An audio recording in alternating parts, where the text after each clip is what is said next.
Alors on va passer en effet à la question suivante, qui est une demande de subvention qui est formulée pour la 2e année consécutive. Donc demande de subvention qui porte sur ce festival Via Aeterna, qui est porté par une association éponyme, l'association Via Aeterna, dont les membres fondateurs sont à la fois le département de la Manche. Donc je vous laisse vous installer. Donc Festival Via Aeterna, qui est porté par une association du même nom, dont les membres fondateurs sont le département de la Manche, le Centre des Monuments Nationaux, donc qui est l'entité qui administre le Mont-Saint-Michel, le CREA, donc qui est une association pilotée par René Martin, qui a vocation à organiser des festivals musicaux, et le groupe Bayard, groupe de presse bien connu. Et cette association, donc Via Aeterna, a été créée pour pouvoir porter l'organisation du festival, son animation, son financement. Il s'agit bien d'un festival de musique dans la baie du Mont-Saint-Michel. On a parlé l'an passé de musique sacrée, mais le champ musical s'élargit, comme vous allez le voir, dans la présentation que je vais vous faire. Donc c'est un festival qui a pour objet de promouvoir la baie du Mont-Saint-Michel, avec son élément majeur qu'est le Mont-Saint-Michel, et plus particulièrement son abbaye, notamment auprès d'un large public. C'est un festival qui a vocation, même si certains peuvent en douter, à toucher le plus large public possible, avec un accent particulier porté à l'attention des plus jeunes. Donc c'est un festival qui se déroule sur l'ensemble de la baie du Mont-Saint-Michel. Alors de la baie du Mont-Saint-Michel, côté Normandie, il faut le reconnaître, puisque les concerts se tiennent en gros de Bréville cette année, donc commune au nord de Granville, jusqu'à Pontorson, et va relativement loin vers l'est, puisqu'il y a des productions jusqu'à Mortain, en passant par l'abbaye de la Lucerne, par Villedieu aussi. La communauté de communes Villedieu Intercom a choisi cette année de rejoindre les 2 autres EPCI, c'est-à-dire le nôtre, Mont-Saint-Michel Normandie et Granville-Terre-et-Mer. Donc les collectivités territoriales sont particulièrement impliquées dans ce dispositif qui prend peu à peu de l'ampleur. Donc en 2017, en partenariat avec la ville d'Avranches, le festival Via Aeterna a eu lieu du 21 au 24 septembre. Et se sont tenues donc dans notre ville des conférences, des animations et des concerts, avec notamment la bibliothèque patrimoniale, juste à côté de cette salle du conseil municipal, la salle du conseil municipal, l'ancien rat, l'église Notre-Dame, qui ont eu la chance d'accueillir des concerts. Donc pour cette seconde édition, qui aura lieu donc en 2018, du 20 au 23 septembre, l'association sollicite la ville d'Avranches pour une subvention de 15 000 €, donc qui est le montant équivalent à celui accordé en 2017. Donc des crédits avaient été inscrits au budget 2018 de la ville, et une convention de partenariat sera conclue entre la ville d'Avranches et l'association Via Aeterna. Donc vous l'avez compris, cette subvention de 15 000 €, nous l'avons déjà votée. On ne va pas la voter une deuxième fois ici. Il s'agit surtout de débattre, si vous le voulez, du bien fondé de cette démarche que nous soutenons, initiée par l'association Via Aeterna et portée principalement par le département de la Manche et le groupe Bayard, et donc d'autoriser le maire que je suis à signer avec les représentants de l'association la convention qui est jointe en annexe. Alors juste pour information, parce que le point presse officiel a eu lieu à Saint-Lô au conseil départemental vendredi dernier, et nous a permis de voir quelle était la programmation. Alors c'est provisoire, mais nous aurons à Avranches 6 concerts, des concerts qui auront lieu au Haras, dans la salle du conseil ici même et dans l'église Notre-Dame-des-Champs, avec des formations de dimension nationale. On retrouvera le chœur d'Ekaterinbourg, un chœur russe. Nous aurons aussi un ensemble français baptisé Microcosmos, qui avait assuré le final l'an passé au Mont-Saint-Michel dans le réfectoire des moines. Nous aurons aussi des formations locales, puisque l'ensemble vocal de l'abbé se produira au Haras. Alors la programmation n'est pas définitive, puisque d'autres groupes se produiront à Avranches, notamment au Scriptorial et peut-être à la salle Victor Hugo. On est en train de vérifier les disponibilités. La forte demande qui avait été formulée par Annie Parent, qui suit le dossier avec sa collègue de l'agglomération, Jessie Orvin, c'était une forte implication des écoles de musique et aussi des scolaires. Donc ce qu'il faut savoir, c'est qu'un groupe britannique qui s'appelle Apollo 5, donc qui pratique le chant choral, assurera des temps d'animation gratuits à l'attention de scolaires de la ville d'Avranches. Donc nous tablons sur 240 enfants qui pourraient être mobilisés et touchés à travers ces animations. Je souligne ce qui a été signalé aussi lors de ce point presse à Saint-Lô vendredi dernier, c'est que le tarif des concerts est un tarif accessible, contrairement à un bon nombre de festivals, y compris des festivals locaux. Nous avons des tarifs qui commencent à 7 €, donc qui se veulent vraiment accessibles pour un large public et qui ne dépassent pas les 20 €. Alors 20 € pour entendre une formation qui vient de l'autre bout du monde, puisque nous aurons des ensembles chinois cette année, musiciens chinois, des gens qui viennent de Syrie, des gens qui viennent de Corse aussi, nous aurons des polyphonies corses. Cela me semble être tout à fait raisonnable. Donc je signale aussi une très forte implication des professeurs et des élèves de l'école de musique d'Avranches, puisque différents ensembles se produiront à Avranches, mais aussi jusqu'à Mortain, avec des résultats qui sont, j'ai eu l'occasion d'entendre, d'assister à certaines répétitions, c'est tout à fait remarquable. Voilà, donc c'est en effet, selon moi, mais chacun est libre de penser comme il le souhaite, une très belle proposition faite à notre territoire du Sud-Manche, globalement, de Granville à Avranches, en passant par Villedieu, Pontorson et le Mont-Saint-Michel, bien entendu. Et que nous devons, je pense, de participer à cette belle dynamique portée par le département de la Manche, par le groupe Bayard et par le Centre des Monuments Nationaux, qui sont les partenaires principaux de ce festival. Voilà. Cela étant dit, je vous cède la parole. Monsieur Morazin. Merci de me donner la parole. Effectivement, ça me rappelle un petit peu les heures musicales du Mont-Saint-Michel, qui avait un caractère un petit peu similaire et qui était un festival également remarquable. Alors, j'ai regardé aussi dans la presse, effectivement, les tarifs sont ouverts au public varié, donc c'est effectivement important. J'ai cru voir 8000 entrées au total ou ventes. Et par contre, j'aurais voulu vous poser une question concernant le contrat de partenariat qui a été signé. Je n'ai pas vu, mais peut-être que vous en donner quelques explications.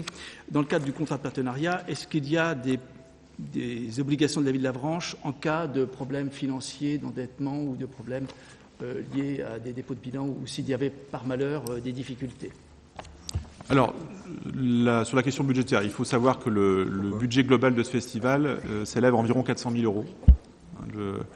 Le montant exact est encore en cours puisque tous les groupes n'ont pas rendu finalement leur copie concernant le coût de leurs prestations. Il y a des négociations, notamment sur les questions de transport, puisque bien souvent, ça constitue une part importante du budget. Donc le budget, nous l'aurons très bientôt, tourne aux alentours de 400 000 €. Ce qu'il faut savoir, c'est qu'en effet, la ville d'Avranches subventionne cet événement. Peut-être, nous aurons l'occasion d'en discuter, même si le tableau précédent veut que nous ayons déjà accepté le principe de la subvention. La ville d'Avranches n'aura pas de responsabilité dans l'organisation du festival qui est portée par l'association. Nous abondons sous la forme d'une subvention au budget du festival à travers l'association, mais notre responsabilité s'arrête là, bien entendu. Il était question, j'ai cru comprendre, qu'il y aurait une forme de village relais sur Avranches. Oui, alors l'épicentre du festival, d'un point de vue logistique, sera la ville d'Avranches, et notamment son office de tourisme, qui sera la centrale de réservation, et qui aura un espace dédié au festival, en amont, bien évidemment, et pendant toute la durée des concerts, pour toutes les personnes qui auront besoin d'informations pour se loger, pour se restaurer. Et nous sommes en train de travailler avec le directeur de l'Office de tourisme, M. Hervé Biarjon, donc directeur de l'EPIC touristique, que je préside par ailleurs, à la mise en concordance finalement des besoins des festivaliers, des groupes qui viennent souvent nombreux. Ce sont quand même plusieurs formations qui sont composées de 10, 15, 20, 30, jusqu'à 60 chanteurs, et qui après les concerts ont besoin d'aller manger au restaurant, ici ou là. Donc il y a un gros travail à faire en amont de façon à conventionner avec les hôteliers, les restaurateurs de toute la région, de façon à répondre à ces besoins. D'autres questions, M. Morazin ? Oui. Alors, donc, effectivement, je vois bien que c'est un festival important, avec des retombées importantes sur la région. Et puis, c'est une forme musicale, elle est ce qu'elle est, mais elle peut être fortement appréciée par certains. Par contre, j'ai été surpris pendant la commission des finances, très surpris, de voir que d'un de vos collègues de la majorité soulevait le problème des finances, et pas des finances publiques, puisqu'il a bien précisé qu'il y avait finances privées, finances publiques, et que le groupe, alors je pense qu'il s'agissait du groupe Bayard, lui posait problème et qu'il n'avait pas eu, semble-t-il, la veille ou l'avant-veille, en réunion entre vous, les explications qu'il avait souhaitées. Alors, bon, ceci dit, je conçois qu'on peut le féliciter largement, nous, l'opposition, de son ouverture d'esprit dans le fait de poser sur la table un problème qui aurait pu ne pas y être mis. Donc, qu'est-ce que c'est que cette histoire, puisque M. Ferreira nous a dit clairement que dans la commission que le dossier n'était pas clair. Je dis textuellement les mots de M. Ferreira. C'est pas clair. Alors, M. Ferreira, avez-vous un éclaircissement à nous apporter ? Alors, je pense que M. Ferreira va vous donner son point de vue. Mais c'est sain, justement, d'avoir des points de vue divergents, parce que on a eu l'occasion d'en discuter à plusieurs reprises, je vous rassure. On se parle et on débat ensemble assez librement. J'ai pas entendu la dernière fois. Vas-y. Non, d'accord. Merci Monsieur Morazin de me donner la parole. Donc, j'avais pas encore eu le temps de la demander. Vous ne cessiez de la prendre. Donc, sur ce festival, effectivement, j'ai quelques interrogations, des interrogations que j'ai mises dans le débat lors de la commission des finances. Effectivement, je ne vais pas revenir sur la qualité de la programmation. Tout d'abord parce que je n'en ai pas en fait les connaissances musicales. Donc, je peux dire effectivement qu'elle a l'air de très grande qualité. En tout cas, je me félicite et je suis très heureux de voir qu'un tel festival, vraisemblablement de renommée internationale, se joue dans notre Sud-Manche et dans la baie du Mont-Saint-Michel. Petite parenthèse très courte, je regrette, comme David tu l'as dit, effectivement, que la baie du Mont-Saint-Michel, dans le cadre de ce festival, soit la baie normande. Géographiquement, historiquement, la baie du Mont-Saint-Michel, elle va de Cancale jusqu'à Granville, et donc effectivement, elle est sur la Normandie et sur la Bretagne. On peut regretter effectivement que les concerts ne se passent que sur le côté normand. Peut-être que cela se passe sur le côté normand parce qu'effectivement, c'est une volonté du conseil départemental, dans sa politique de promotion du territoire, de travailler à des événements de grande ampleur. En ce qui concerne effectivement plus précisément la question des subventions, ce sur quoi vous avez évoqué mon interrogation. Effectivement, l'année dernière, la ville d'Avranches avait déjà donné 15 000 €, comme la communauté de communes Granville-Terre-et-Mer, la communauté d'agglomération Mont-Saint-Michel-Normandie avait donné 30 000 et le département 150 000. Donc nous avions une somme de 210 000 € TTC de subventions publiques. Des informations que j'ai pu avoir, effectivement, donc en tout cas, c'est ce qui a été donné aujourd'hui au département. Nous serions sur un budget cette année de 630 000 € TTC, c'est-à-dire 560 000 € hors taxes. 560 000 € hors taxes. On peut donc constater que le montant des subventions publiques étant de 228 000 €, subventions publiques demandées, nous atteignons 36% et quelque chose de subventions publiques pour l'ensemble du budget. C'est ce chiffre qui me chiffonne, qui me gêne, alors à l'échelle du budget global, mais plus précisément pour la ville d'Avranches. Je pense effectivement que 15 000 € pour la ville d'Avranches, c'est une somme trop importante, eu égard aussi et surtout au nombre de publics festivaliers attendus. L'année dernière, selon les chiffres que nous pouvons avoir dans la presse, nous étions entre 8 000 et 8 500 festivaliers, c'est-à-dire une jauge de 93% en taux de remplissage, ce qui est un très bon chiffre. Mais effectivement, si nous avons un budget qui augmente d'année en année, il était apparemment de 500 000 l'année dernière, 630 000 cette année, avec un public qui, lui, ne peut augmenter parce que la capacité des lieux où se tiennent les concerts ne peut pas s'accroître. Cela veut dire qu'effectivement, on peut imaginer que ce festival reste avec un taux de subventionnement d'argent public aussi important, en tout cas trop important à mon sens. Donc je regrette la part d'autofinancement qu'elle soit trop faible. La première année, j'étais pour cette subvention parce que je pense qu'il fallait aider au lancement de ce festival. Maintenant, je regrette et je constate que cette part de subventionnement public reste trop importante. On pourrait, je vais rendre la parole, mais effectivement, on pourrait aller plus loin dans la discussion. Nous sommes sur à peu près, grosso modo, à partir du nombre du budget, environ 500 000 l'année dernière pour 8 000 festivaliers. Nous sommes donc à un coût de 62 € par personne du public, un coût trop important à mon sens quand on regarde d'autres festivals comme Jazz en B, Jazz sous les pommiers, Papillon Nuit, des chiffres que l'on peut trouver avec difficulté, il est vrai, mais tout de même sur Internet. Merci. Alors, Samuel Bourdiac qui voulait prendre la parole. J'aimerais juste connaître les différents styles musicaux proposés lors de ce festival-là. Je n'ai pas le programme sous les yeux, il est disponible sur Internet, donc c'est de la musique, alors sacrée, même pas, enfin pas de manière exhaustive. Hein, ce sont un style musicaux qu'on pourrait qualifier de manière classique pour une bonne part de la programmation, avec une ouverture sur le monde, puisque on a des prestations de musiciens qui viendront, je l'ai dit rapidement, de Chine, de Syrie.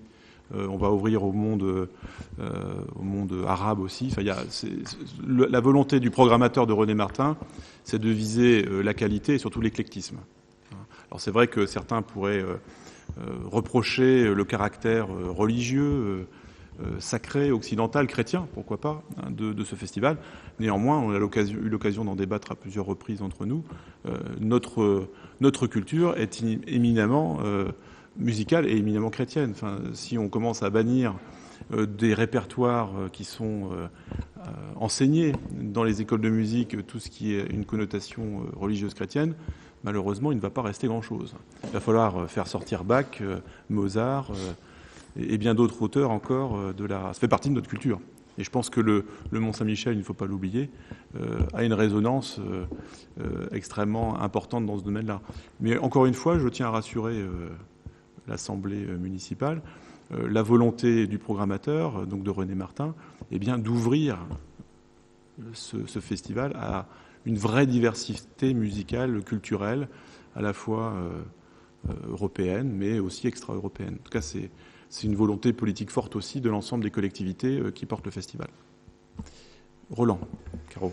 Oui, j'irais bien dans ce sens-là, d'ailleurs. C'est une ouverture non seulement pour les gens qui pratiquent une musique dite classique ou aujourd'hui plus moderne, mais en même temps, on voit bien que dans la pédagogie, que ce soit pour des instrumentistes ou des gens qui s'initient à l'art vocal, et la musique ancienne, mais de façon très très large, et la musique aussi d'autres cultures sont au rendez-vous. Donc il ne s'agit pas de réduire justement, il s'agit vraiment d'ouvrir. Et moi, ce qui m'intéressait, au-delà des porteurs du projet, c'était effectivement cette dimension, à savoir qu'aujourd'hui, effectivement, il faut mettre notre jeunesse au contact avec justement cette diversité, parce que ça les prépare demain, effectivement, à dialoguer avec d'autres cultures. Donc le support est musical, mais c'est vraiment très très intéressant. Donc voilà. Et je trouve que le lieu de la baie, avec son ouverture, j'allais dire, vient justement dialoguer avec cette dimension musicale qui me paraît essentielle. Donc c'est pour ça aussi que je suis intéressé par le projet, et non pas à court terme. Je pense que c'est un projet qui est arrivé l'an dernier, et il demande à mûrir. Donc les questions aujourd'hui sont pertinentes sur effectivement la contribution du financeur public, mais en même temps, en ce qui concerne le projet lui-même, et voilà, il demande à mûrir. C'est vrai que le partenariat, il doit être divers, et puis il doit s'adresser, comme la volonté a souhaité, disons, on avait cette volonté, que les écoles de musique aussi s'impliquent beaucoup, de façon très concrète dans le programme. Soit pour y aller, soit pour y contribuer. Chacun à son niveau, et chacun, effectivement, avec sa dimension. Donc ça, c'est le début, c'est quelque chose qui naît, et on ne va pas en avoir le résultat sur une année, parce que ça se construit et il faut un peu de temps. Il est vrai, Roland, enfin, je rejoins ton point de vue. Je crois qu'on se doit toujours d'être méfiant, entre guillemets, même si derrière le mot méfiance, je mets aussi beaucoup de méfiance. Je crois qu'il faut être prudent, mais pas non plus en retrait. Je crois qu'il est utile, en effet, d'accompagner, c'est ce que disait Nicolas à l'instant, accompagner le projet. Nous l'avons fait l'année dernière. Nous avons pu observer avec Annie qui arrive à l'instant, que la programmation s'étoffait, se diversifiait, que d'autres territoires s'ouvraient au festival. Enfin, l'église de Bréville en est un exemple, l'église de Fleury, l'église de Villedieu-les-Poêles, d'autres lieux. La fonderie de cloches Bergamo à Villedieu va être aussi le lieu d'un concert. On le voit bien, les églises sont des salles de spectacle par essence, par nature. Mais un lieu comme le Haras d'Avranches, qui est aujourd'hui un lieu polyvalent, qui sert au club de pétanque, qui sert à des pratiques d'arts martiaux ou au forum des associations, est reconnu aujourd'hui par le programmateur pour son acoustique. Et j'ai envie de dire tant mieux, parce que finalement ce festival nous amène aussi à nous poser la question de ce que nous sommes en tant que collectivité capable d'accueillir des propositions artistiques et culturelles. Donc, méfiance, observation, mais aussi accompagnement bienveillant. Et je pense que le collège des élus qui accompagne aujourd'hui ce festival est la meilleure garantie, de par sa diversité, à la fois géographique et même, j'ai envie de dire, de la part des statuts des différentes collectivités. Vous avez toutes petites communes, comme Bréville ou Fleury, qui partent dans le projet. Ou Genêt, la commune de Genêt aussi, qui est partenaire. Donc je pense que la pluralité des élus qui accompagnent aujourd'hui ce festival est la meilleure garantie de son ouverture future. Donc continuons, à mon sens, à accompagner ce festival. Veillons bien à ce que la dimension scolaire soit particulièrement bien traitée. Donc cette ouverture à 240 jeunes scolaires d'Avranches, gratuitement, par un ensemble britannique de très très haut niveau, à mon avis, est une très belle avancée. Et puis, voilà, je pense que la meilleure façon de mesurer l'intérêt de ce festival sera en septembre d'y assister. Moi, j'ai eu l'occasion d'y assister l'an passé. Et franchement, on a fait un calcul tout à l'heure avec les fanfares de Jazambé. En gros, on dit, en mettant sur la table, qu'est-ce qu'on a pour cette somme ? Je peux vous assurer qu'avec les 15 000 € qu'on a mis sur la table l'an dernier, on a été particulièrement bien servi. Et je pense que cette année encore, nous serons particulièrement bien servis. Et je rejoins Nicolas Ferreira sur le ratio argent public, budget global d'un festival comme celui-ci. Il faut aussi aller vers moins d'argent public, plus de recettes dans ce type d'événement. Et encore une fois, c'est le début et nous verrons au fil des ans comment les choses se passent. Y a-t-il d'autres interventions ? Nicolas ? Oui, très brièvement, sans se répéter. Ma crainte première et principale, c'est qu'il y avait 10 sites de concernés l'année dernière, 13 cette année. Le budget serait passé, selon la presse, de 500 000 à 630 000 cette année. Ça, c'est une source sûre. Et effectivement, je pense que ce festival ne réussira jamais à accroître le nombre de publics, en fait. Ou s'il s'accroît, comme là, on peut l'imaginer, parce qu'il y a 3 sites supplémentaires, c'est en parallèle d'un accroissement de son budget. Qui ne permettra donc pas finalement des recettes, un autofinancement supplémentaire. Et je pense, mes craintes sont qu'effectivement l'association organisatrice de ce festival table sur un financement public de plus en plus important. 210 000 l'année dernière, 228 000 cette année. Voilà. Et un festival de niche, parce que quand on touche 8 000 spectateurs, on peut considérer, mais au sens pas péjoratif, mais effectivement, même s'il y a une ouverture sur les écoles de musique, je ne vais pas m'amuser, j'ai les chiffres, mais je ne vais pas m'amuser à les sortir avec le nombre de festivaliers qu'il y a dans d'autres festivals dans la région. Alors, je comprends parfaitement ta crainte. Cela dit, je vous renvoie à ce que René Martin fait depuis plusieurs années avec la Folle Journée de Nantes. Je pense que les 8000 spectateurs de la première édition de Via Eterna seront bientôt... largement dépassé. Je pense que l'intelligence aussi de ce festival, c'est de s'appuyer sur le groupe Bayard, qui constitue un relais d'information particulièrement efficace. Donc, nous verrons. Si nous avons le bilan. Non, mais nous verrons déjà la fréquentation. Oui, mais nous n'avons pas le bilan de l'année dernière. Si, on a les éléments. C'est vrai ? Ah bah oui, bien sûr. Tu peux t'engager. Bien.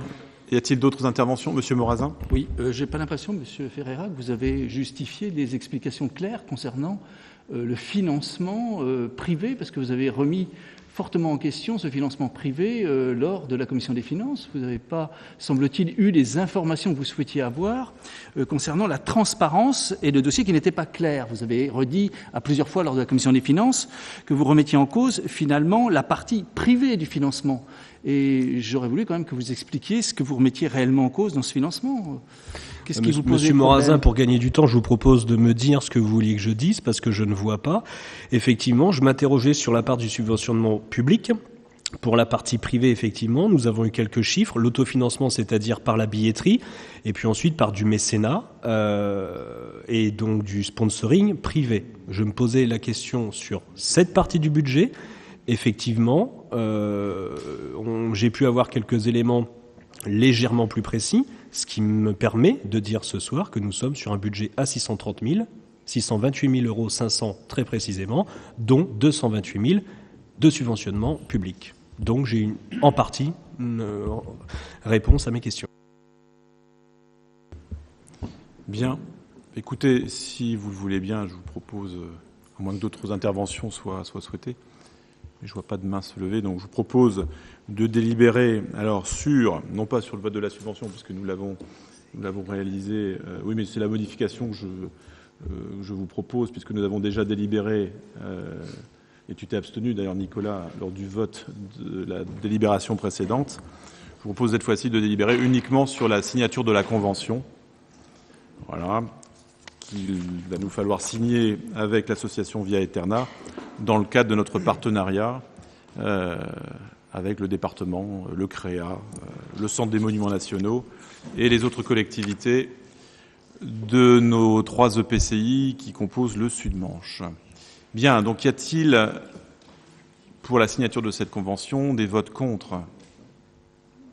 Je ne vois pas de vote contre. Des abstentions ? Donc 2 abstentions. Donc la majorité est obtenue pour la signature de cette convention dans le cadre du festival Via Aeterna.